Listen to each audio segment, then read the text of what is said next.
to a European network against arms trade, and it exists for about 20 years. We have 14 members in European countries and a few more European or international style like War Resisters International, but mainly our members are national members, with a focus on the arms trade, arms exports to problematic areas, and a critical eye also on the role of the arms industry as a factor favoring arms exports. And since 2016, we have this small EU project, which is just one person part-time, so really modest project, but we are following since 2016 all the first developments and increasing developments of the EU directly subsidizing the arms industry and how this is fueling the global arms race. So in a nutshell, that's mainly what we've been doing for the last 10 years. And the idea of this short introduction I will do is to clarify a bit indeed what's behind the successive announcements, especially since March 2025, with each time increasingly crazy amounts and numbers and confusion, and so try to clarify a bit that and who will really spend them and who will decide on them. In terms of deciding how to target and who to target, it's important for us, of course, to understand who is there. Because many times, so there are things that I will say that may be known by a number of you, but not by others. So the idea is that we can try to be all on the same page, and then on that we can start, of course, more easily joint work, discussions, and so on. The idea is that many times I've seen in the press or in conferences statements of the Europe will spend with not a clear vision whether we talk about EU or Europe, or the Commission wants this, or the Commission plans to spend so much, blah, blah, blah. And many times, in fact, behind that, you have three different types of spending, very different ones, which also are decided differently. The first one is, of course, the EU budget per se. What is really the EU budget is the EU common pot, the community budget, as it was called previously. It's the common pot to which all EU 27 countries contribute every year. And then this common pot is reallocated then into different EU programs implemented by the Commission. Programs like Erasmus, like research programs, like programs for environment, like the Regional Development Fund, etc., etc. And of course, military-related programs like the Defense Fund. So what is important to know is that on this type of budget, common pot, I would call it common pot, the Commission is making, of course, the proposals for the budget, but the final decision is always in the end of both the member states and the European Parliament, so our MEPs. They are really on an equal footing, what they call co-legislators.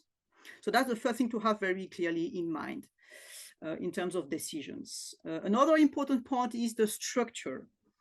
And I'm not going to enter in details, but there are two different types of budget, I would say, which we need to keep in mind.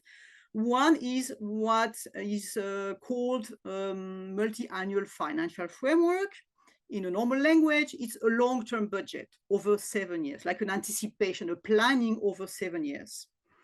So the EU, member state and MEPs, they always agree on this long-term 7 years budget as a global frame.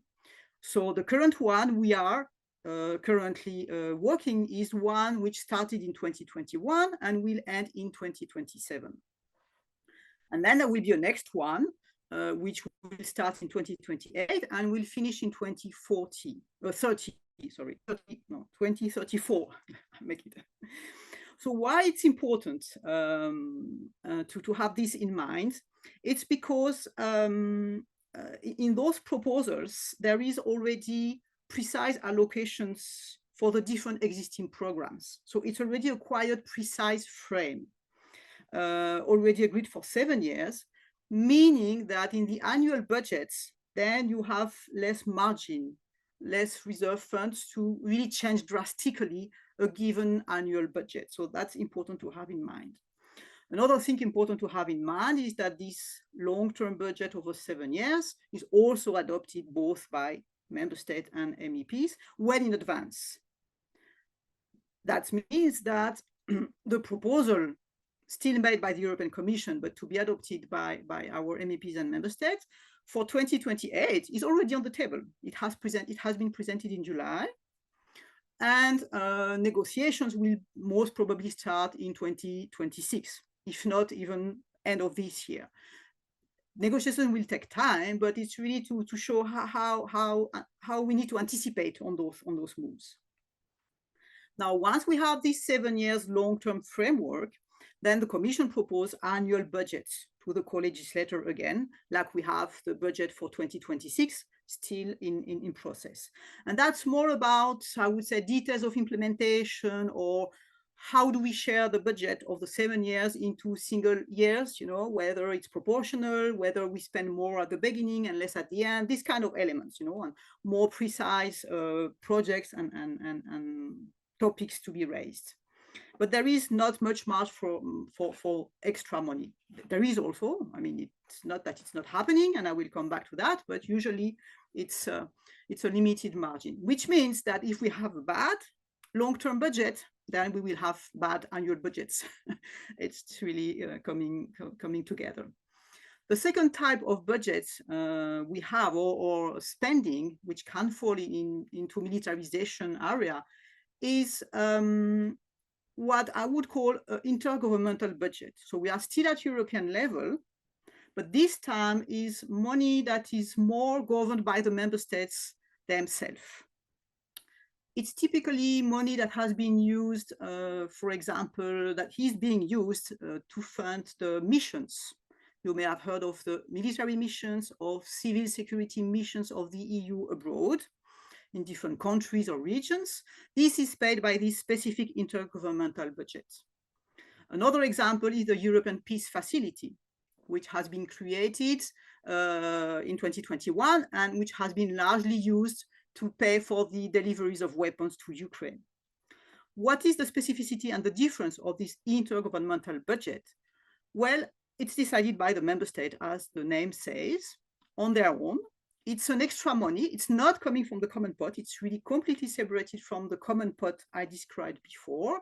And member states contribute ad hoc to those different either missions or the peace facility or any other fund of that type. They participate according to participation, etc. It's a completely different process where the Commission has no say and where the Parliament has no say either. So they do not co-decide with the member state. They cannot control. There is no oversight, nothing like that. So that means that there is also less transparency to understand how this is being spent. And if we really focus on the militarization of the EU, you already have a number of rearmament programs which are run collectively by member states under this specific process with the European Defence Agency, for example. All those projects are completely intergovernmental. That also means that those budgets can be increased anytime according to the member states' will. And many times it's labeled as Europe is paying that, the EU is paying that, but in fact, it's really something decided and paid for by the member states. Typical example, the peace facility I mentioned about arms deliveries to Ukraine was planned to have a budget of 5 billion euros for the 7 years, so until 2027. And I think now it has reached at least 15 billion or even 20 billion. I haven't followed all the details, but has been increasing in a drastic way because member states have been putting extra money on it all the time. So that's for the second type of budgets, or possible way to spend money for the rearmament, let's say. And of course, the third one that you all know very well is national military spending. And why is it important? Why am I mentioning this now when we were supposed to focus on Europe and on what's going on at EU level?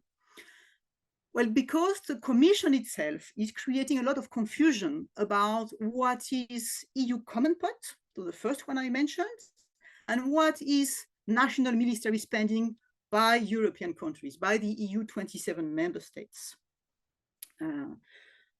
many times they just merge and put all that together in a big package. Typically, this is what happened with the ReArm Europe plan, which was presented in March 2025, when the Commission was mentioning 800 billion euros for rearmament for the next 4 years. Many times in the media and in the conferences I've been watching over time, it says, it is summarized as the European Commission will spend 800 billions to buy weapons.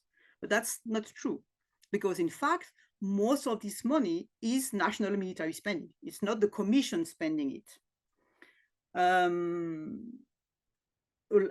So to a certain extent, it's largely hypothetical, depending on national decisions. But it's also important because that means that if we want to counter this spending, it's useless to go to the parliament, but we have to go to national governments or to national parliaments. So that's why it's very important to understand this difference. On those 800 billions, for example, that were put on the table in March or mentioned, the Commission has secured 150 billion. You may have heard a lot about this SAFE program, this big SAFE program. That's secured money, that's debt. It's not coming from the common pot, it's really debt that the Commission has taken on the financial markets, and then it makes loans to the national member states to buy weapons with a number of conditions. But the rest of those 800 billions, it will be coming from national military spending. So trying to counter that and to control if it happens or not is happening at national level too. That doesn't make it less problematic, of course, the fact that it happens at national level, but it helps to understand where we stand and what kind of action we can take. And the same goes with a very astonishing figure that was mentioned mid-October and weirdly not raised so much in media or articles, except in Italy, I think, where in mid-October we have the Commissioner for Defense, Mr. Kubilius, who was presenting yet another document relating to defense, which was called the Defense Readiness Roadmap. The name is not so important. It's about implementing existing actions and developing some projects. But during that, he claimed that Europe would spend 6.8 trillion, so 6,800 billion in defense in the next 10 years. This is absolutely huge, of course. But again, in fact, this is member states' national military spending, not coming from the EU common pot or intergovernmental. It's really national military spending. And this, my guess, because he has said that in a speech, but it was not written in the roadmap, my guess is that he's referring to the fact that if all EU countries were to reach the 5% NATO target, then this might lead to this huge amount of money in the next year, accumulated, of course. The 6.8 trillion are accumulated on those 10 years. But the truth is that the Commission has very little leverage on member states about those kind of expenditures. In defense matters, in particular in rearmament, the member states really want to remain in the driving seat and have the final say. So the Commission can put proposals, they push, etc. But in this area in particular, the national level remains extremely important. The member states really see the Commission as an implementing body to subsidize the arms industry. It's really like give the money, but then for the rest, we decide. So that's an important point. Now, I would also, I hope it's clear, and I'm not speaking too fast. If so, just write on the chat or make me a sign. Then maybe I will just go quickly through kind of characteristics of how this militarization of the EU is happening, and kind of characteristic of how the money is spent, which I think are interesting to also have in mind. Of course, the first way of funding this militarization of the EU is direct funding for arms, direct funding for the arms industry, for research and development of new weapons, for rearmament policies, etc., as we can see. This is something that has been increasing exponentially. We started 10 years ago in 2016 with about $500 million. And so that was the previous long-term budget.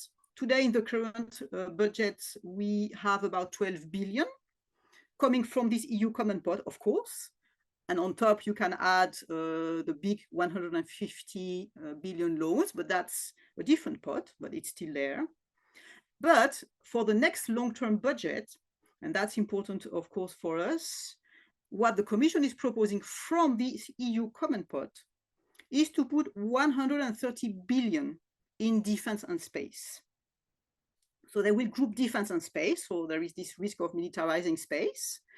It's still, even if you include what is going to civil space today, it's still a 5-fold increase from one long-term budget to the another. It's really impressive in terms of move. The second characteristic that I touched upon already is the expansion in scope. As I said before, the Commission started to fund research and development, to say it in short, preparing the next generation of weaponry. But then it has moved to boosting the production, to supporting joint acquisition by member states. So there is a form of expansion there also of enlarging the support to the arms industry largely, either directly or indirectly through procurements for all stages of their process. So limiting also the risks for them, for the arms industry, and kind of winning on all sides. The third related characteristic, which is important and will connect to the budget for 2026, so we will come back to budget with that. The third characteristic is the expansion to civil programs, or in other words, to have a growing diversion from civil programs for rearmament projects. So it's not something new, it's something that started discreetly already, but surely since 2017.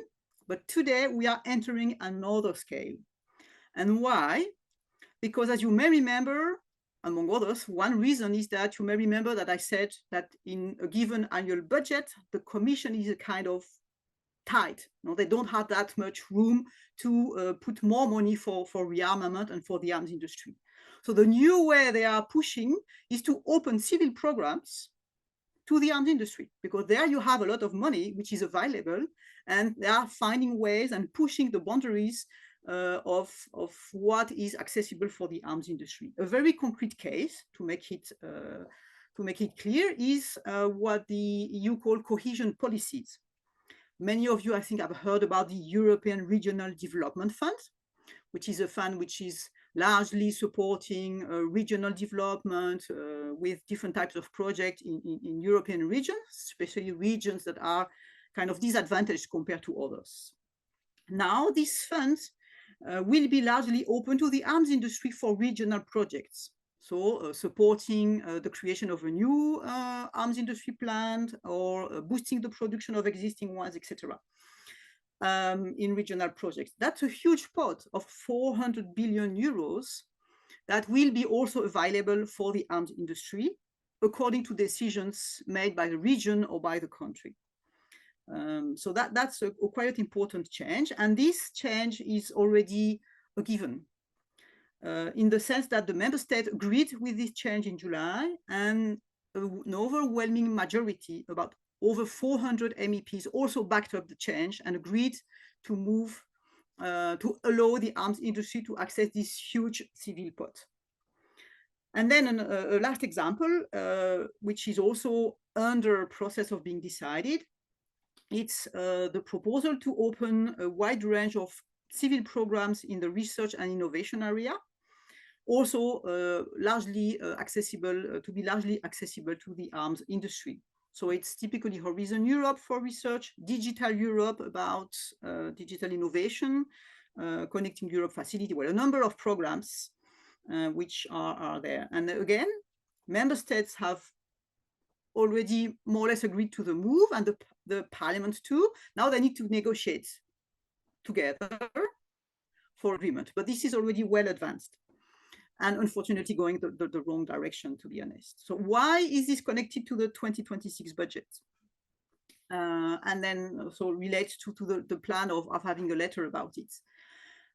Well, because in fact, a major issue of the 2026 budget in terms of how will the Commission make more money available for the arms industry and for rearmament will be this process of diverting money.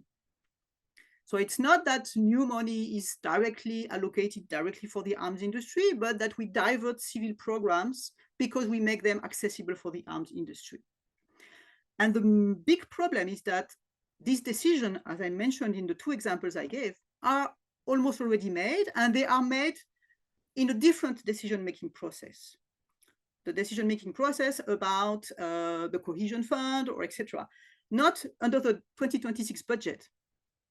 So that's also something to have in mind, because that means that if we want to counter those arguments, we need to go not only to MEPs voting on budget, but we also need to go to MEPs addressing the other areas, digital, cohesion fund, regional development, environment, all these kind of issues.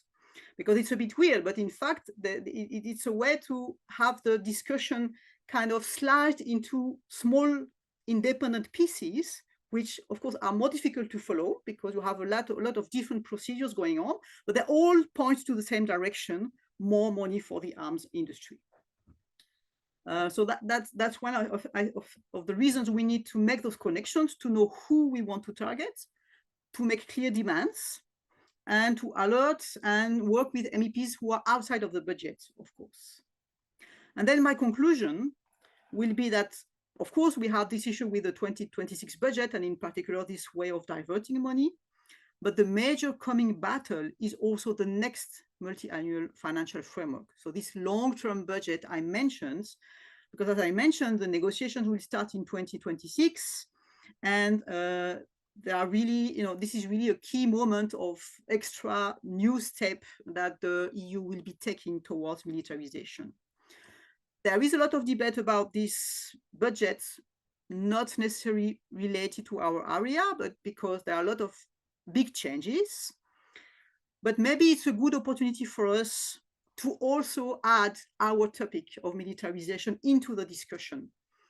Because there are already tension, disagreements, etc., then it's really a moment to put that on the table and hopefully be able to push our discussions on it. And because the member states, as I mentioned at the beginning, you may remember that member states need to feed this common pot. They are putting the money into this common pot. They don't want to increase their contributions, as you can imagine. But they do want that much more money goes to defense, meaning that the only way is to divert money from other areas of work. Even if it's not easy to track and make direct connections, structurally speaking, there is no way but to divert very important amounts from other civil policy areas. So this is mainly the points I wanted to make. I hope it was not too long and too complex. And I'm happy to respond to questions for clarification or contribution for debate. But the idea was to put that clear on the table so we know how to try and fight that trend.